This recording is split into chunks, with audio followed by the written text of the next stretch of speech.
तो हमारे पार्लियामेंट के अंदर 43% पॉलिटिशियंस ऐसे हैं जिनके ऊपर क्रिमिनल चार्जेस हैं, और उसमें से 29% ऐसे हैं जिनके ऊपर मर्डर, रेप, फिरौती, ये सारे चार्जेस हैं। और ऐसा नहीं है कि खाली एमपीज ही हैं, हमारे एमएलए भी इसमें पीछे नहीं है। अगर मैं 2015 दिल्ली इलेक्शन की बात करूं तो उसमें 70 में से 43 नेता ऐसे जीत के आए थे जिनके ऊपर क्रिमिनल चार्जेस थे।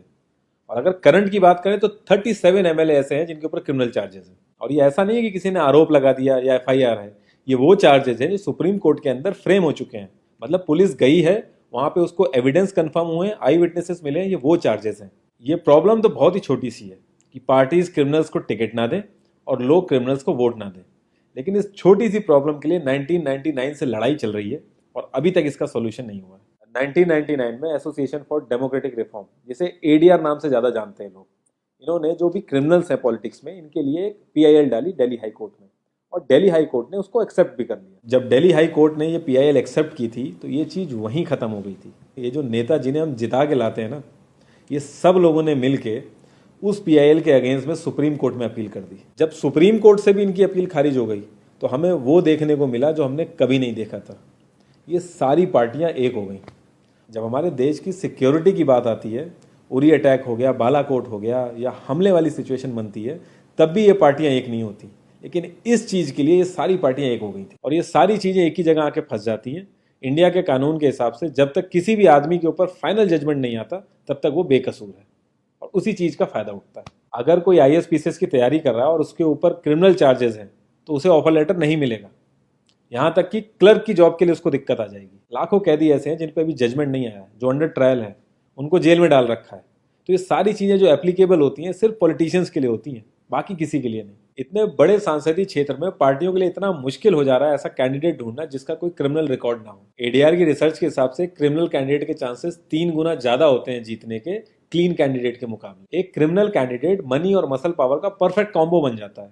पार्टी के लिए फंडिंग इकट्ठी करनी हो, self financing, black money, campaigning के लिए फाइनेंस इकट्ठा करना हो, हर एक चीज में माहिर होते हैं।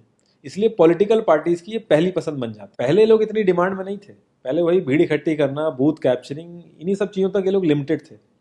लेकिन ये जैसे से इनकी वर्सेटैलिटी बढ़ती गई, ये पॉलिटिकल पार्टीज की पहली पसंद बनते गए। यार पार्टीज की मजबूरी तो समझ में आती है, लेकिन कास्ट और सिस्टम फेलियर की वजह से लोगों की भी मजबूरी बन जाती है इनको वोट देना। आज की डेट में यार एफआईआर करने के लिए भी आपको जुगाड़ की जरूरत होती है, लेकिन वहीं अगर आप अपनी कास्ट वाले नेता के पास जाओगे तो आपका काम हो जाएगा, थोड़ा बहुत आपका हिसाब किताब देखेगा, आपका काम कर देगा वो। तो ये जो सिस्टम कमजोर है ये मजबूर करता है लोगों को इन लोगों को वोट देने के लिए, और ये लोग पूरा ध्यान रखते हैं कि ये सिस्टम कभी स्ट्रांग ना हो। अगर तुम क्लोजली ऑब्जर्व करो तो हर नेता यही तो समझाने की कोशिश कर रहा है कि सिस्टम सारा खराब है, सिस्टम में ये कमियां हैं, और मैं तुम्हें इस सिस्टम से बचा लूंगा। और गरीबों के हक के लिए लड़ते लड़ते लड़ते वो खुद अमीर हो जाता है। यार जीतने का एक सुपर हिट फॉर्मूला है, एक एरिया डिसाइड करो, उस एरिया की कास्ट कैलकुलेशन कर लो, जो कास्ट मेजोरिटी में है उसका रॉबिन हुड टाइप या एक बाहुबली टाइप एक नेता खड़ा कर दो। जो सिस्टम काम नहीं कर पा रहा है वो काम तुम करने लगो, लोग तुम्हें वोट देने लगेंगे। इन केस अगर कोई ज़्यादा होशियार बन रहा है या लोगों में ज़्यादा समझ आ गई है तो एक छोटा सा दंगा करा दो, लोगों की मजबूरी बन जाएगा तुम्हें वोट करना। Centre for media studies CMS, इसके हिसाब से लास्ट लोकसभा जो 2019 का था उसमें 50,000 करोड़ से भी ज़्यादा पैसा इन्वॉल्व था। पूरे वर्ल्ड में इंडिया सबसे ज़्यादा पैसा खर्च करता है इलेक्शन में, यूएसए से भी ज़्यादा। तो यार तुम्हें क्या लगता है इतना पैसा खर्च करके कोई जब आएगा तो वो रिटर्न ऑफ इन्वेस्टमेंट नहीं देखेगा? ऐसे ये सारी पार्टीज आपस में कितना लड़ती रहती हैं, कितने वैचारिक मतभेद हैं इनके आपस में, लेकिन जब भी ट्रांसपेरेंसी इन पार्टी फंडिंग की बात आती है ये सब लोग एक जैसा राग अलापते हैं। ये लोग कभी भी पार्टी फंडिंग में ट्रांसपेरेंसी आने ही नहीं देंगे। एक बार जब ये लोग पावर में आते हैं ना तो पूरा का पूरा सिस्टम इनके हिसाब से चलता है, और जो पुलिस वाले इनके हिसाब से नहीं चलते ना उनका ट्रांसफर हो जाता है। 144 पुलिस ऑफिसर्स 1 लाख लोगों की सिक्योरिटी देख रहे हैं, और जब हमारे नेताओं की बात आती है तो 47,000 पुलिस वाले 14,842 नेताओं को सिक्योरिटी दे रहे हैं। अब बाहुबलियों को क्या जरूरत है सिक्योरिटी की? कभी किसी क्रिमिनल को देखा है जिसके आगे पीछे आईएएस पीसीएस पुलिस वाले जी हजूरी कर रहे होते हैं? बहुत ही वर्स्ट सीन होता है वो।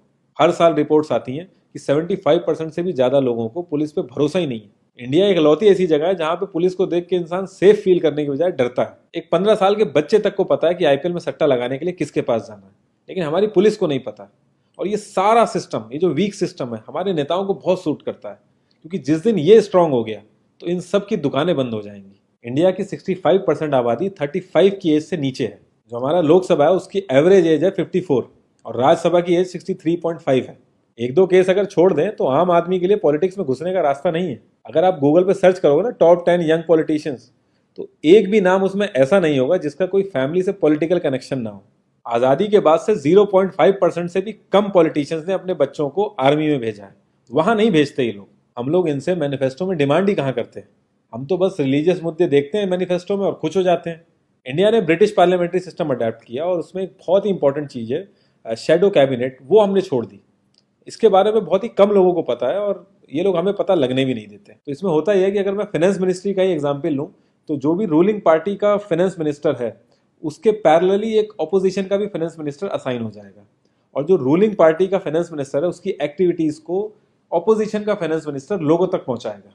और इसी तरीके से हर डिपार्टमेंट में होता है और लोगों के लिए बड़ा बेनिफिशियल रहता है ये। क्योंकि छोटे से छोटे काम के लिए हमारे इंडिया में बहुत सारी मिनिस्ट्री इन्वॉल्व रहती हैं, तो एक्चुअल में किस नेता की गलती है पता ही नहीं चल पाता है। इस तरीके के बहुत सारे कॉन्सेप्ट हैं जो हम लोगों को पार्टी से मैनिफेस्टो में डिमांड करने चाहिए, क्योंकि हम लोग तो हमेशा मंदिरों और मस्जिदों के लिए ही लड़ते हैं। ये सारी चीज़ें एकदम से तो सही हो नहीं जाएंगी, लेकिन एक चीज़ हमारे हाथ में है कि यार हम कम से कम किसी क्रिमिनल को तो वोट ना दें।